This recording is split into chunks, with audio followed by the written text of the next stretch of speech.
j'ai choisi d'accompagner Georges Berdan et de présenter ses ouvrages, même pas son œuvre, parce qu'il a écrit 3 ouvrages. Le premier, La rue des champions, le deuxième, La ville carnaval, et le troisième, Le miracle du bas de la source. C'est un auteur que je trouve qui est très inspirant, parce qu'il a un imaginaire très développé, une écriture juste, et quand on le lit, on découvre la Guadeloupe, on découvre des thématiques qui sont universelles. Donc je me suis dit qu'il était bon, en tant que lectrice de maison d'édition, qu'il était bon de le faire connaître par des jeunes, des moins jeunes, par les Guadeloupéens et par les personnes d'ailleurs aussi. Parce que ces ouvrages, ce sont des ouvrages qui permettent certes de découvrir notre Guadeloupe, découvrir notre environnement, de découvrir notre monde, mais de découvrir aussi nos pensées, notre mode de pensée. Tout à fait. Le miracle du bas de la source, il y a une vraie histoire et une vraie intrigue d'ailleurs. C'est une intrigue qui tient en haleine. Le lecteur cherche, mais vraiment, cherche le miracle du bas de la source jusqu'au bout du bout, jusqu'à la fin de l'ouvrage, alors que le miracle, il est posé dès le début de l'ouvrage. Mais l'intrigue est tellement magique qu'on y va jusqu'au bout pour découvrir qu'en fait, on avait déjà trouvé le miracle, mais on ne l'avait pas vu, il était bien caché. Alors moi, je trouve quand même que c'est quelqu'un qui réfléchit. Et c'est pour cette raison que j'ai accepté de l'accompagner. C'est quelqu'un qui réfléchit.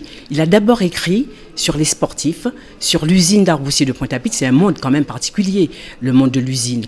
Les sportifs, les Bambucs, les Cachemire, les Bernard Lamitié. Il avait écrit un ouvrage sur l'urbanisme aussi de Pointe-à-Pitre dans ce premier ouvrage. Après, il a écrit sur la magie du carnaval de la Guadeloupe, et maintenant il écrit mais vraiment une vraie fiction. C'est encore un autre type d'ouvrage, beaucoup plus philosophique, beaucoup plus, de mon point de vue, fictif.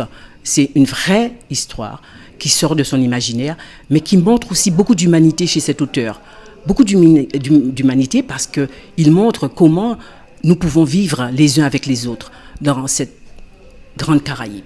Miracle du bas de la source, j'ai été invité donc pour présenter cet ouvrage et je tiens déjà à remercier bien évidemment la médiathèque de Saint-Claude, la ville de Saint-Claude de m'avoir invité à présenter l'ouvrage. C'est très important pour un auteur de venir à la rencontre de ses lecteurs, ou de ses lecteurs potentiels, puisque là effectivement nous sommes dans un cas de figure où nous allons avoir pour une bonne partie des gens un auditoire qui n'aura pas forcément lu encore le livre.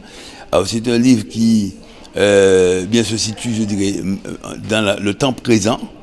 Le théâtre d'opération, eh bien c'est un quartier de Pointe-à-Pitre, une zone de Pointe-à-Pitre, les faubourgs de Pointe-à-Pitre, qui parlent beaucoup aux Pointois, mais aussi aux Guadeloupéens, parce qu'ils disent la vie, les vies des gens de chez nous. Alors, des gens de chez nous d'antan, dans l'antan, mais aussi des gens de chez nous dans la période actuelle. D'ailleurs, le récit parle beaucoup de problèmes contemporains, des problèmes d'aujourd'hui, et un peu d'une confrontation entre la société guadeloupéenne d'antan et la société guadeloupéenne d'aujourd'hui, avec ses nouvelles problématiques, avec ses problèmes de conflit de génération, avec ses problèmes de conflits aussi de classe sociale, avec ces problèmes aussi de conflits entre communautés, puisqu'effectivement il y a différentes communautés dans ces quartiers-là, avec la nécessité du fait de la modernité apportée par le nouveau mode d'habiter, eh bien la nécessité de préserver une forme aussi quand même de patrimoine et de l'âme de Pointe-à-Pitre et de la Guadeloupe, de ne pas tout ensevelir derrière cette modernité. C'est tous ces problèmes-là que font remonter justement le miracle du bas de la source. Et aussi, bien, parce que l'écriture, c'est pas simplement raconter les choses à plat, c'est pas raconter les choses de manière totalement réaliste, c'est aussi aller chercher en dessous des choses, derrière les choses, voir un peu comment on peut apporter des remèdes aux problèmes qui se posent de par tous ces conflits, de par tous ces affrontements.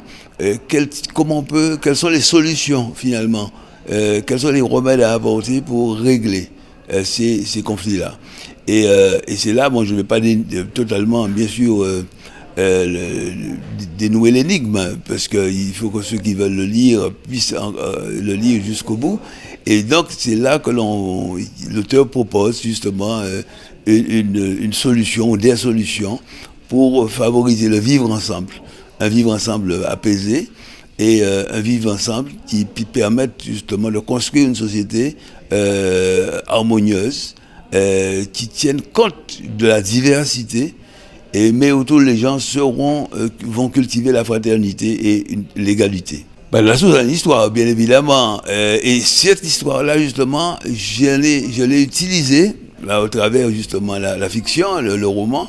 Je l'ai utilisé pour faire un peu, pour brouiller quelques pistes aussi, hein, je dois le dire, pour brouiller des pistes, parce qu'on connaît Isolde Badajoz, mais l'intérêt d'un roman, c'est de prendre appui sur une histoire vraie, parfois, et pour pouvoir la raconter à sa manière, et l'utiliser pour pouvoir faire rêver les gens. Il y a de la philosophie, parce que, bien sûr, on invite les gens à aller vers un vivre ensemble, à cultiver effectivement une forme de tolérance, de fraternité, à cultiver le divers, c'est-à-dire en prenant en considération le fait que nous ne sommes pas semblables, nous ne sommes pas identiques, mais nous sommes égaux.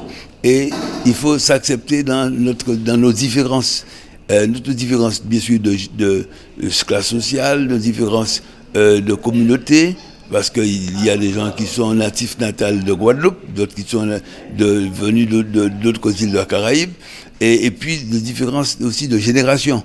Parce que c'est clair que celui qui a un certain âge, il n'a pas les mêmes pratiques de jeu, de plaisir, de loisir que celui qui a un âge beaucoup plus avancé.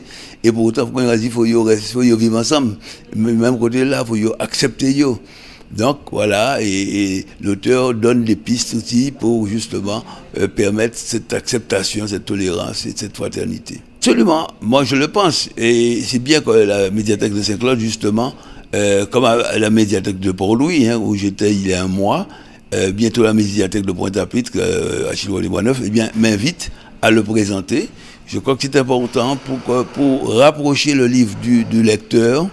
Il faut donc inviter les auteurs à présenter leur ouvrage. Et ainsi, il y a parfois des débats, il y a des questions, des questionnements. C'est aussi l'occasion justement d'aborder tout cela.